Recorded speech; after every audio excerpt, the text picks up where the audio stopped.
Welcome back, everyone, to the Abundance Tree podcast.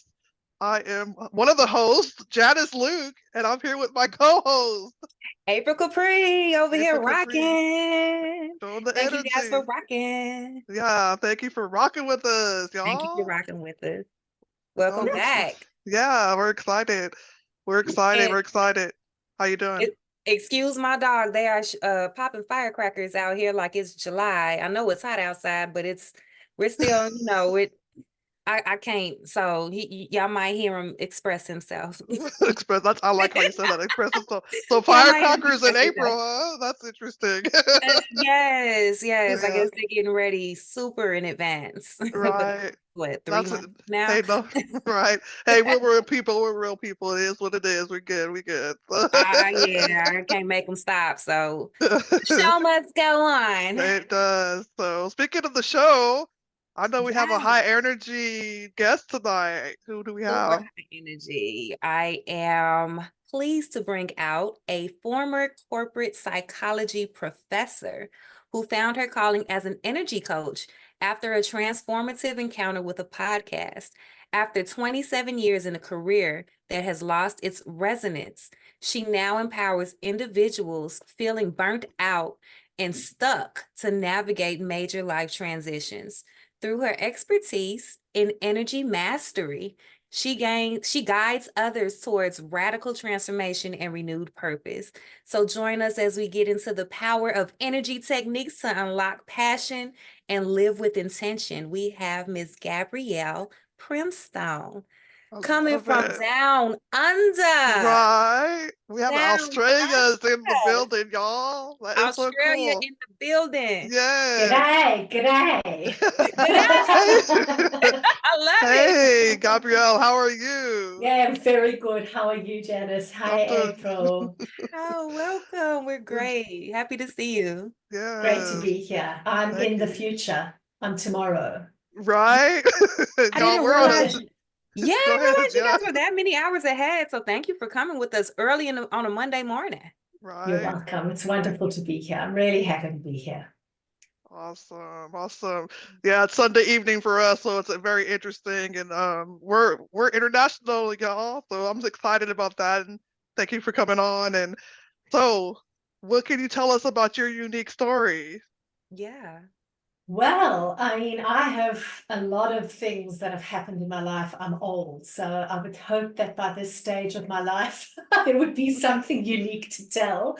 No, I mean, for me, I was in a very stable corporate career for 27 years. And I had, for the most part of that, it was hugely fulfilling. But at age 50, everything changed. I actually was listening to a podcast one day. I woke up in a really bad way. I was in a senior leadership role. I was beyond stressed. I was dreading every day, having to, it was in the pandemic, even getting onto Zoom was an effort. And at age 50, I woke up with a terrible pit in my stomach, took myself off for a walk, and I listened to a podcast which actually altered the course of my life. And what landed up happening over a couple of years was I said goodbye to the corporate rat race and I started my own business. And I never thought I'd do that. Never thought I'd move out of the one career I'd known. And it was I can't say it was a gamble because I did it a little bit more slowly. Then I didn't just rush into it, but in some ways it was a bit of a risk, and it was a risk that was really worth taking. So my motto is it's never too late to make big changes in your life. I love it. That's congratulations. I have to Thank say you. that. Thank you. So Congratulations. That 50 was a big milestone, like literally for you. Like it's a milestone birthday anyway, but it was very Yes. eventful for you. Very eventful. And what I've noticed, though, is so interesting. There have been a few people in the last, I'd say, month, maybe two people that I can think of off the top of my head who've hit 50 and who are at the same inflection point. So there's something about that. Maybe, 50 is the new what? I don't know. But there's Well, it's certainly not the some. new 40 because I just made 40 this year and I didn't have a epiphany or anything. Maybe it's the And new 30. Maybe right. it's the new 30. Oh my gosh. Yeah. So, I'm So 51 this year and I had a similar kind of went on my transformation journey at 50. So, I mean, I feel there you you. go. So, yeah, that's Third awesome. person who Yeah. said that to me. Yeah, there's something about, like, for me, I woke up, and I always say this, but I woke up, I've been living in an invisible spiritual prison for decades. I was trapped in anxiety. I'd lived with it all my life. I was trapped in fear and grief, and I couldn't take it anymore. And when I listened to the podcast, which was around about somebody else talking about their relationship to anxiety, I realized that I had been, ever since I was 9, which is when my dad passed away, I'd been waiting, living life, waiting for the other shoe to drop. And that is a very, very it's a sad way to live life. So there were a whole lot of beliefs around, you can't have it all. If you find freedom and joy, that you become complacent, the rug's going to get pulled out from under your feet. All these limiting beliefs. And it was through that podcast that I was able to really reflect on my own journey and say enough. Enough's Wow. enough. Wow. I'm Wow. so glad that you have that tipping point or that turning point with the podcast. That must have been a powerful podcast for you to be moved in such a powerful way. Well, it Wow. was powerful for me, but for anyone else listening, that would probably be just another ordinary podcast, because it Hmm. was an ordinary person actually talking about how a number of years before, it was a woman, their daughter had been involved in a really bad car accident. And I mean, the young woman had to learn to walk again. It was very serious. And so the mother who was being interviewed had developed an anxiety disorder since that time, also living, waiting for the other shoe to fall. But when she was, at the time she was being interviewed, her daughter was expecting her first child. She got married, she learned to walk again, she was expecting her first child, and this woman being interviewed couldn't enjoy the moment. And in my immediate thought was, gosh, this is a really sad, this is tragic. There are few moments like this in life, waiting for your first grandchild to be born, etc. And then the next very split second was like, oh my gosh, this is me, that I've been in a similar spiritual prison. So that was when I decided, you know what, like, I live with enough anxiety. I don't need to be in a stressful, toxic work environment. I have the choice to make changes. And it was very shortly after that, an advert popped up in my Instagram feed, which was an advert for like a 3-day weekend. Come join this workshop talking about energy. It was ridiculously cheap. It was something like $10. I joined, and that person ended up becoming my teacher. Wow. So Yes, awesome. I yes. could really relate to your story. Like, it's really hitting home for me because I felt like I had a turning point around my 50th year on this world as well a couple of years ago, because I came out of a lot of trauma and I was kind of into my own little I guess anxiety world, coming out of toxic relationship, and I had to really decide I had to come out of it, and that was really hard for me. But then, everything got better and I was able to go on my transformation journey after that. So I'm really relating to you about how you were just trapped in a world of anxiety, because that was me for a long time too. So it's so powerful. Yes.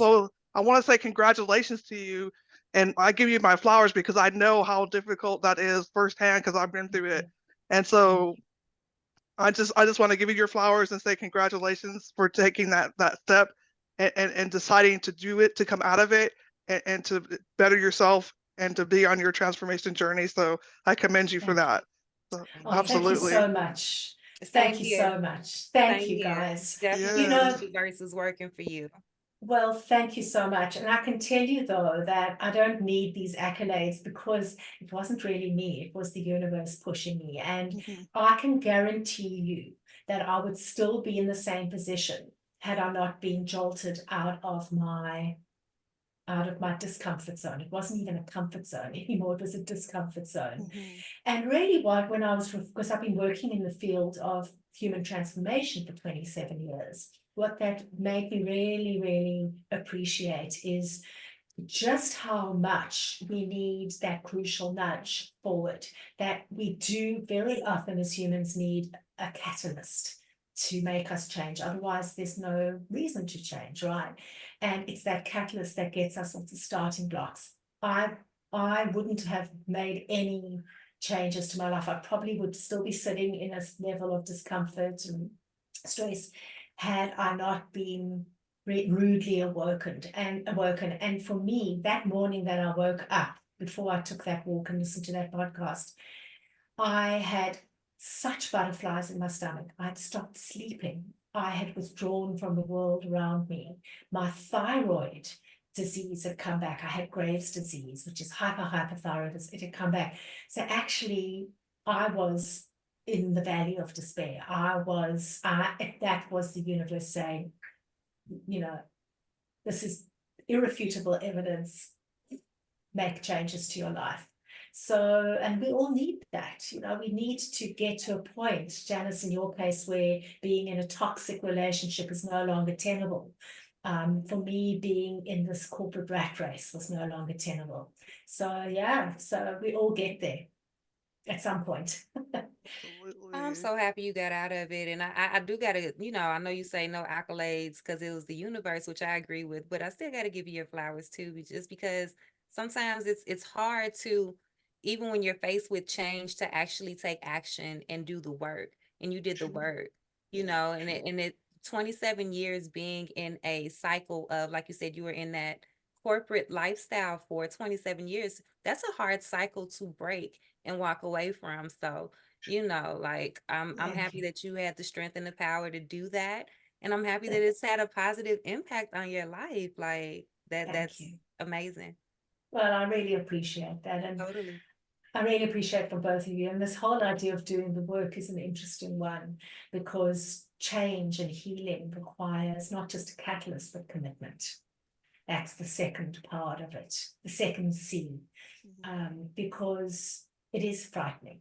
Initially it was a relief, and then it was, heck, what have I done? It's frightening going into the wilderness, and you're right, April, that, there are beautiful benefits of having worked in the corporate world, financial stability, all of that stuff. And starting off your own business can be very daunting. So I did go through initial relief and then the fear surfaced again. But I've moved through that. Yeah, and doing the work is about sticking the course. Very much so. I can so relate to you. I mean, it's hitting home with me because you kind of put your head down and just focus and put yourself in rooms. I'm not sure if you were able to get like, did you go out on your own or did you get like mentorship or coaching to help you start your business or how was that process for you? Well, it was slower than, just like it wasn't an immediate thing. What I did was I actually resigned from my job the next day, which is really important. Mhm. But I didn't leave the corporate grind immediately. I actually did contracting back, which was much more palatable. So I took on big projects and it felt a bit better, not entirely better, but a bit better. And in that time, I skilled up. I did an 18-month 3-level program to certify as an energy master, an energy practitioner. And that was my big strategy. It was like, I've got to reskill a bit and I've got to find a different modality. And so I learned about how to master energy, how to clear, release energy, deep energetic blocks, healed myself in the process. And then I started my business. It wasn't brand new because I've always been a coach.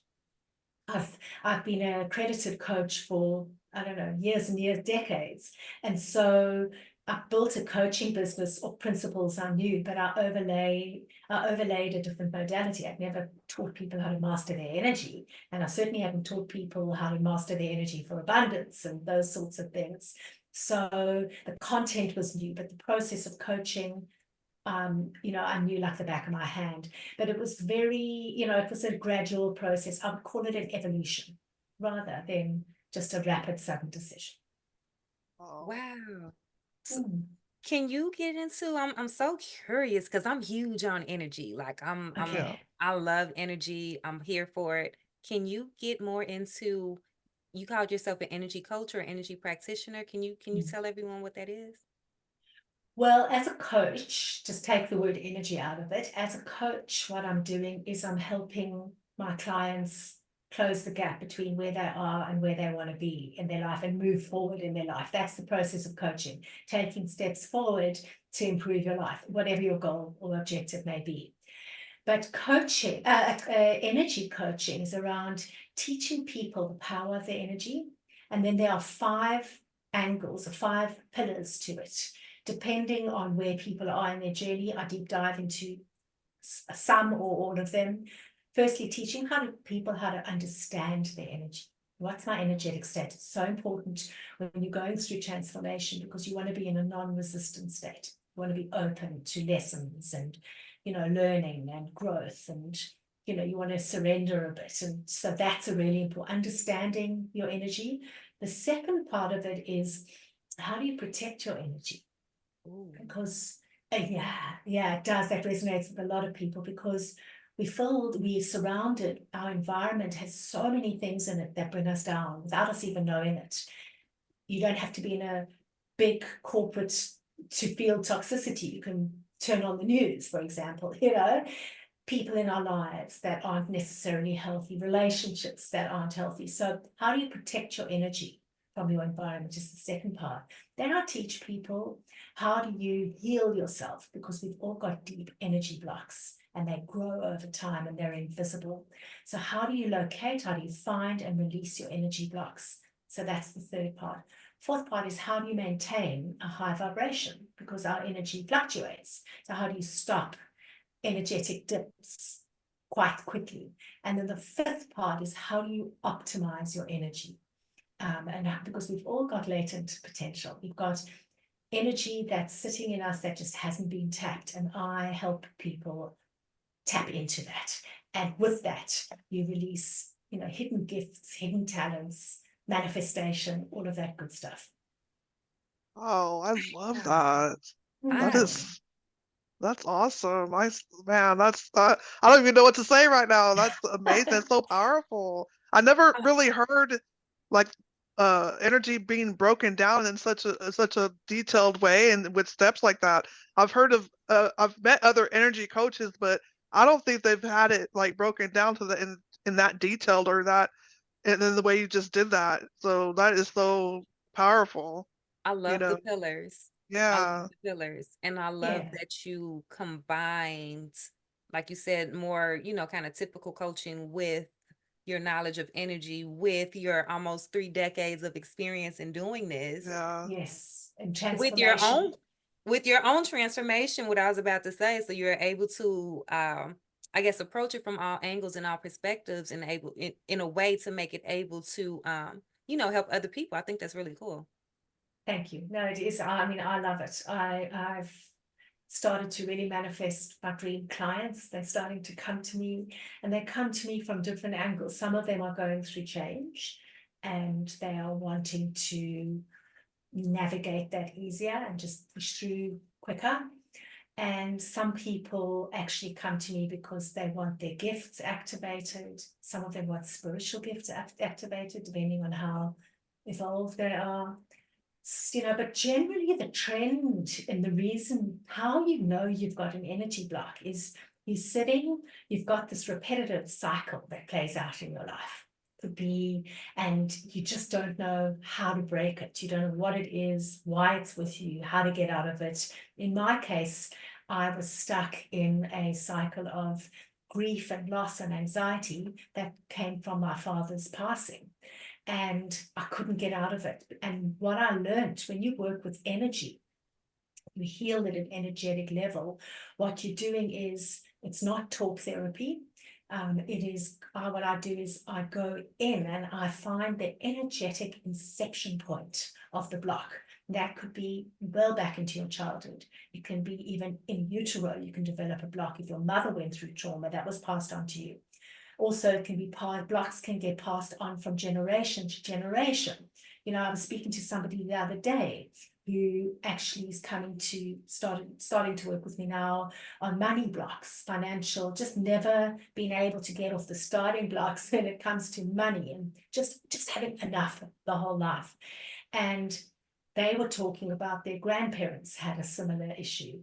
Their parents had a similar issue now, so they get passed on from generation to generation. So when things happen to us or our parents, there's energy around that event. There's always energy around everything. And if you don't resolve that event, you don't clear the energy around it, it becomes a block, it gets lodged in you.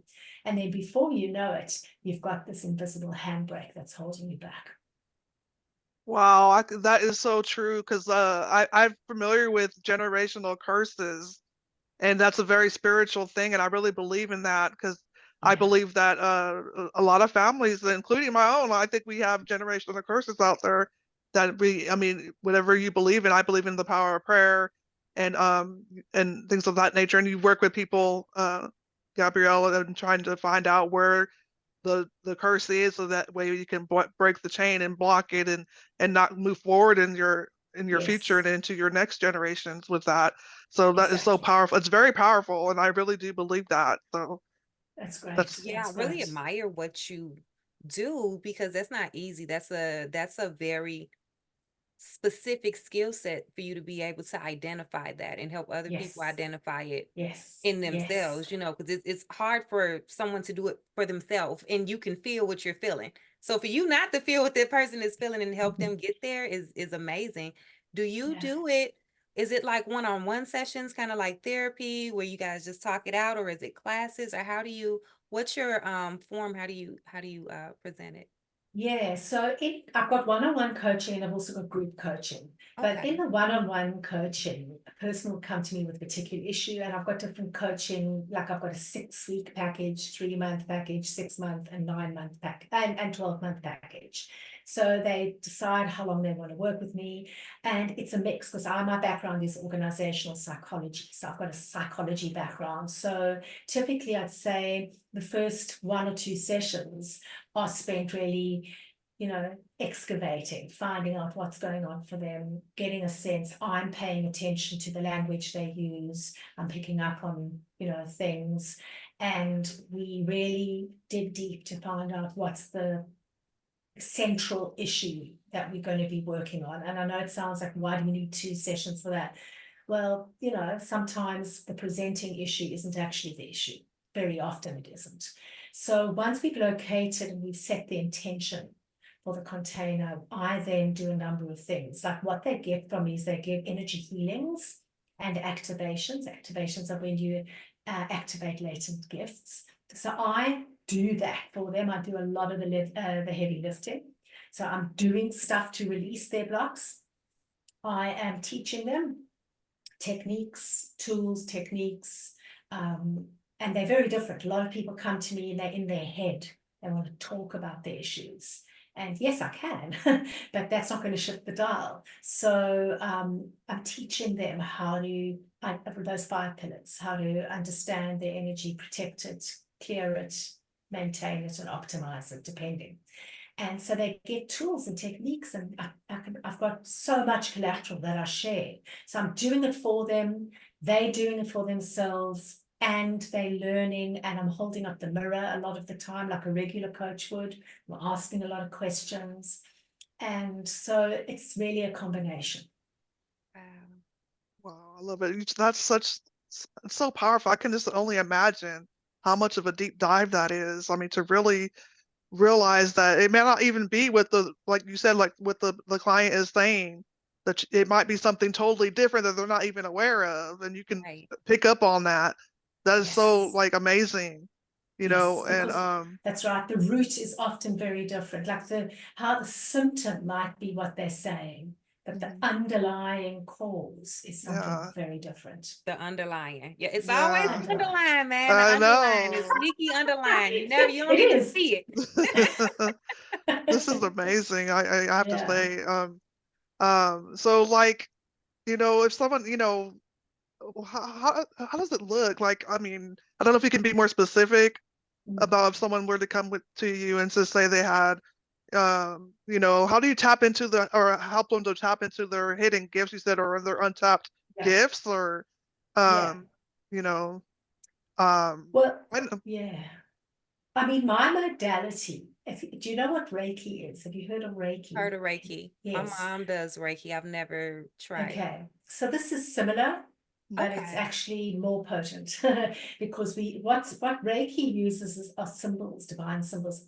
My modality, we use what's called advanced sacred geometry. Now, what is sacred geometry? Everything in nature, in the human body, is made up of these divinely designed and proportioned like shapes and patterns. Like think about beeswax, think about snowflakes, think about the center of a flower, think about the human DNA, which is spiral, think about cells, which are spherical.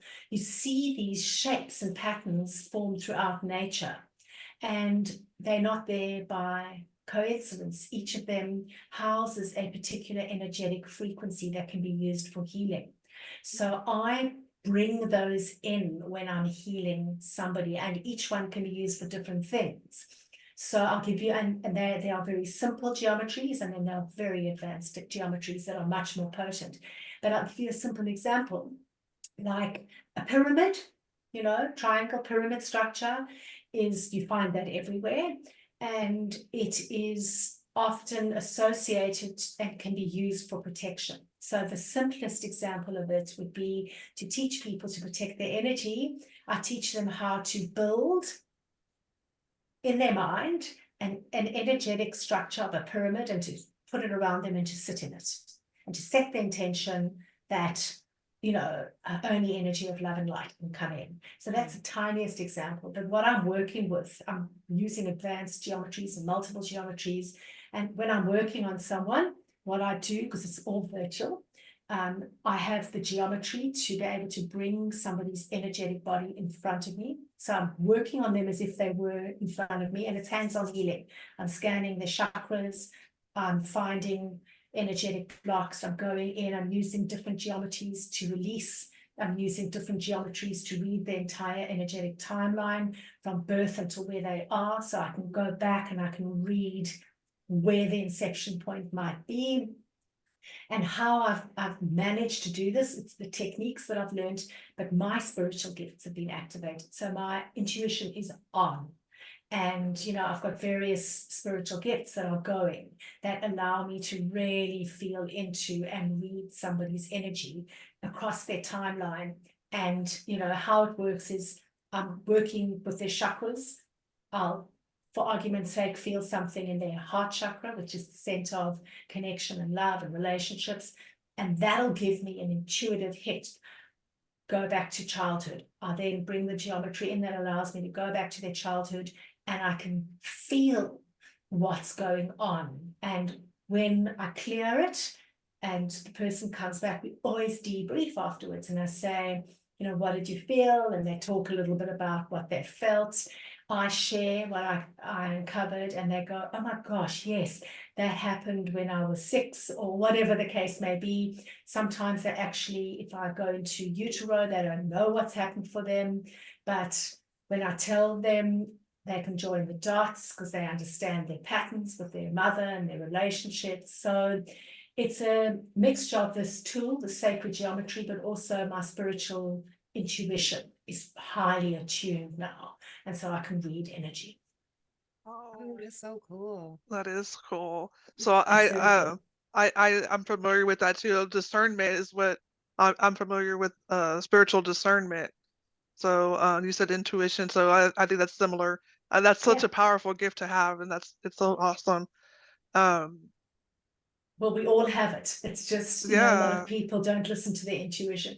Funny enough, like intuition is not as mystical as what we think it might be. And what intuition is, it's an unconscious bypass. It's drawing from experiences somewhere in our past, similar experiences, drawing on them in a way that helps us make a decision in the here and now. The only difference between that knowledge and normal knowledge is it bypasses your conscious mind. It's actually a hugely psychological phenomenon as well. It's tapping into experiences we've had to give us guidance in the here and now. It may be We've all because got of the it. blockages. What are some things that you help people to do, why they can't connect with their intuition? Correct. Um, what are Correct. some techniques that you do to help people with the blockages? Because I feel like that's very common also. Yes, well, I teach people how to release their blocks, but there are different things that you can do. When it comes to intuition specifically, I often work with the dream state because we all go to sleep at night and we all dream. And when we dream, we are in our unconscious, it's our unconscious life that's kind of opening up. And that's what intuition is. So I'm trying to help them to tap into their unconscious and to build a relationship with their unconscious world, because in doing so, you build a relationship with your intuitive world, which is also the unconscious processing of information. So I teach people how to set the right intentions in the right way just before sleep time, and then teach them, how to document their dreams when they wake up, and how to start finding patterns and themes, because that's where the answers are. Wow. Good. So do you So like cool. help people like, sometimes I don't know, people get burned out and stuff like that. I don't know, do you help people that get burned out or they're low energy, or does that help with that? Does, what you do help them um with Yeah, their I mean, energy level or? yes, well, actually, it's interesting because burnout is not an energy level thing. It's an interesting one, but I work with it a lot. Burnout is more the psychological phenomenon where the demands of the situation that you're facing exceed your capacity to deal with them. That's the experience of burnout. So think of it as like having a coffee cup, a coffee mug that is overflowing. That's the demands, and the capacity of the cup isn't big enough to hold all the demands. So what I teach people is how to increase the size of their cup. So yeah, so that's how it relates to energy, because you can't sometimes change the demands being placed on you. That's unrealistic. What you can do is you can increase your capacity to deal with them. So yes, burnout is a big, big thing that I work with in people. Oh, that's so cool. That's very cool. Yeah, increase your cup to, be more abundant, right? To Exactly, take it your all cup in. runneth over. Right. Yeah. Yeah. Control the Yeah. things you can, right? Yes, yes, Is exactly. this in any way, shape, or form? Because I've been researching a little bit about somatic healing, somatic therapy. Does this have anything like any kind of crossover with that? I don't know what. Tell me more about somatic healing Um, and therapy, and then I'll be able to answer it. trauma is, they always say like it's strictly psychological, it's just like mental. Yeah, Somatic is the concept of it actually being or taking in the physical body. presence in your body, and it, Yes, over time. So yes, does this yes, help people physically? Just kind yes. of like, okay, Yes, it okay, because does. And I tell yeah, you, well, blocks, I tell you what happens, how blocks form is they start in your energetic body. okay, And then if they remain unaddressed, they move into your physical body, because your physical body is surrounded by your energetic body. And so by the energetic body, I mean the chakras, the aura, meridians, all of that stuff. So yes, by the time a block's really deep, it's probably manifesting physically. mhm, I cleared my migraines. I used to have migraines, and there was an energetic exactly. component to this, that kind of stuff. Yes, it is related to that, but it is a separate, it's different as well. Different science, correct. Wow. Yeah, there is definitely a strong correlation. I know there's a saying we say stress will kill you. And I really feel like that's literal because it will, like you said, like your thyroid was flaring up. Yeah, It yeah, will, like the things that you carry in your mind will start to manifest physically into health issues. So I think it's really great exactly. that you're helping people tackle that. Yeah. Um, Thank you, April. Thank you. I No, do yeah. it's too. wonderful. I feel it's a privilege. It's a real privilege to do the work that I do. That is so great. And I tell you, it's so powerful. Everything you said today was so powerful. And I just love how you broke down what energy means for you and how you help people protect their energy and get healed from their whatever their blocks are and maybe traumas or underlying the root cause of things. So that's so powerful because usually just like I guess in the medical field, you just take a medicine and it's really not the root cause of the disease, but you're able to Right. get down deep and really deal with the root cause and help That's right. people. So that is so powerful, and that's so great that you're doing that. So I want to tell our listeners to try to get connected with Gabrielle, and and Yeah. if that's you or you relate, then please do that. So with that being said, where can people find you? Well, they can find me on my website because there are different ways of contacting me there. It's generativegrowth.com.au. And if you're on Instagram, contact me there. You can contact me on Facebook as well. More active on Instagram than Facebook, but there are multiple ways of getting a hold of me, and I welcome. DM me, make contact, set up a half-an-hour vision call with me. It's obligation free, and see whether this is something you want to bring into your life. What's it called? A vision call? A vision call, vision, discovery or vision call, Love 30 it. minutes. Yeah, I've got a process of take people through to understand where they are, where they want to be, and what's getting in the way. And we discuss whether they might benefit from coaching. You don't have to sign up, but it is ultimately about, is coaching for you? And if so, which of my packages? But you could come for half an hour, and if coaching isn't for you, you walk away knowing more about yourself.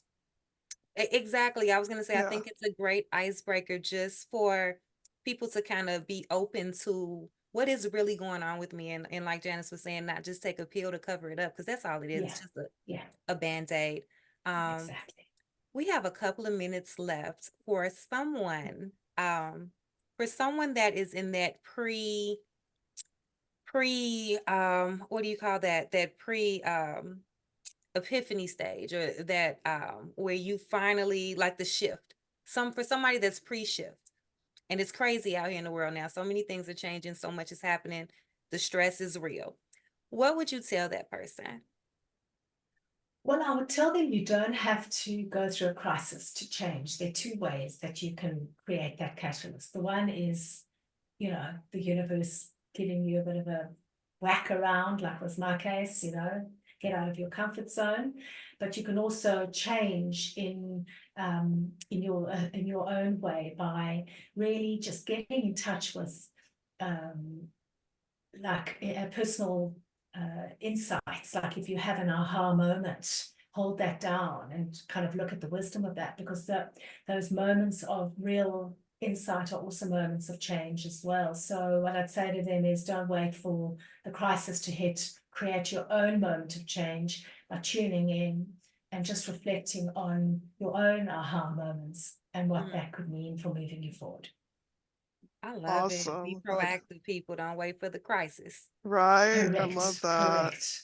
Yeah. Thank you Absolutely so love it. much for coming on with us. I have to say, you have a very powerful story, and I related to it. And congratulations on how far you've came, and how you were able to take your aha moment and make it into what you're doing now. I love it. So, Thank you, Totally. Janice. It's yeah, very extremely motivating. It gets greater, people. Don't give up. And reach out to Gabrielle. yeah, absolutely. We Thank hope you. that you'll come back on with us in the future for updates. Totally Anytime, do. Thank you so much Yeah, for anytime. coming on. Thank you for having me. Thank you. absolutely. Y'all have a great night.